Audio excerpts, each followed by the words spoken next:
She dominated the abyss in the lore. Now she's here in the beta.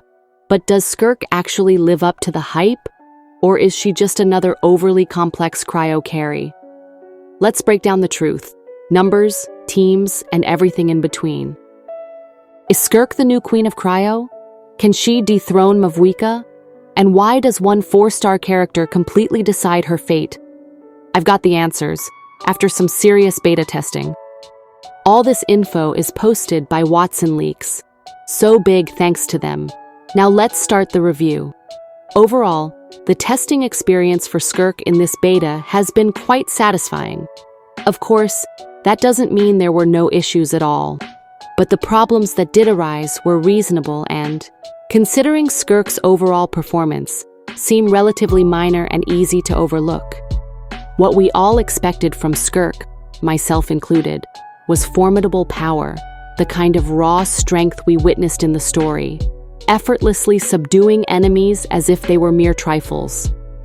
In that regard, Skirk certainly lives up to expectations. In terms of performance, a team consisting of Skirk C6, Fiorina C6, Shenhe C6, and Escoffier C1R1 demonstrated damage output only one tier below the likes of a team with Mavuika C6, Citlali C6, Silonen C2, and Bennett C6. It also outperformed teams based on both Arlecchino and Neuvillette.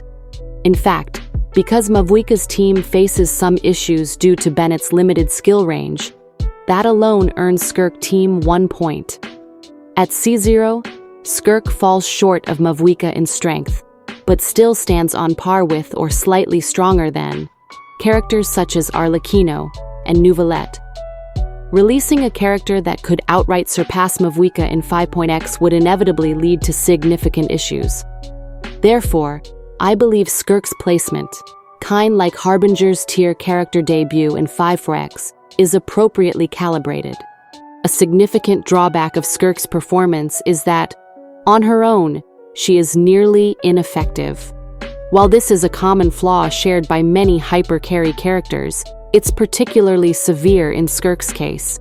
For example, Mavuika has access to multiple elemental reactions, vaporize, melt, and burning, and Arlecchino can still perform well even when supported by lower-tier characters if ideal supports are unavailable.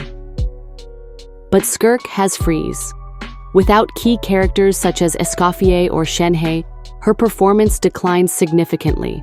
In this respect, she is quite similar to Castoriche. The team structure is extremely rigid, and swapping in lower-tier supports causes a sharp decline in overall team performance. In particular, Escoffier could almost be considered Skirk's true SIG.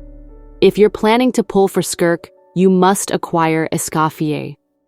The difference in damage between a team with Escoffier and one without is so significant that it approaches catastrophic levels.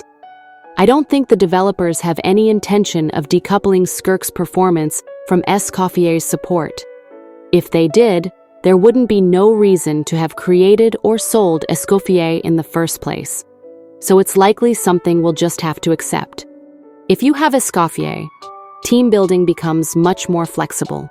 A team composed of Skirk, Escoffier, and Fiorina can fill its final slot with characters such as Shenhe, Citlali, Yelan, or Xingqiu.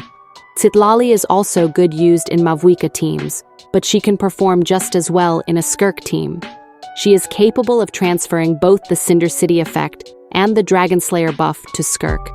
However, aside from those two effects, most of Citlali's utility would be wasted in a Skirk team, so it's better to pair her with Mavuika, if that option is available.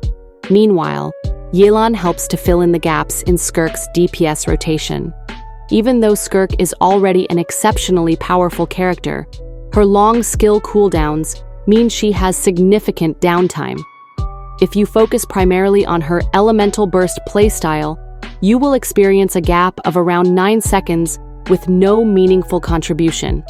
Its feel sucks, like Jotaro stuck in Zawarudo. During that downtime, you'll need to switch out, and that's where Yelan comes in to sustain damage output. but Yelan can end up consuming all of the cryo applied to enemies, which may interfere with cryo resonance effects. If you plan to use Yelan, it's worth increasing of crit rate in Skirk's build to compensate. As for Xingqiu, only consider using him if none of the other characters I've mentioned are available. Skirk's resistance is already quite high, so Xingqiu won't provide much benefit in that area, but he's still a significantly better option than using someone like Dahlia. Another notable flaw with Skirk is that her kit seems to be deliberately convoluted, perhaps to create the illusion of character depth. Her playstyle is divided into two distinct modes, one focused on normal attack focused, and the other on elemental burst focused. In normal attack mode, you're required to fully commit to basic attacks. In burst mode, you must exclusively spam her burst. If the goal was to make her gameplay feel dynamic and diverse, it would have been better to add new skill buttons or effects after the transformation, rather than splitting a single character into two incomplete halves and labeling that as versatility. Among the two styles, burst-focused gameplay delivers far higher damage. However, for multi-wave encounters, the NA style can be more efficient. Regardless of your preferred style, Skirk's optimal stat build remains unchanged.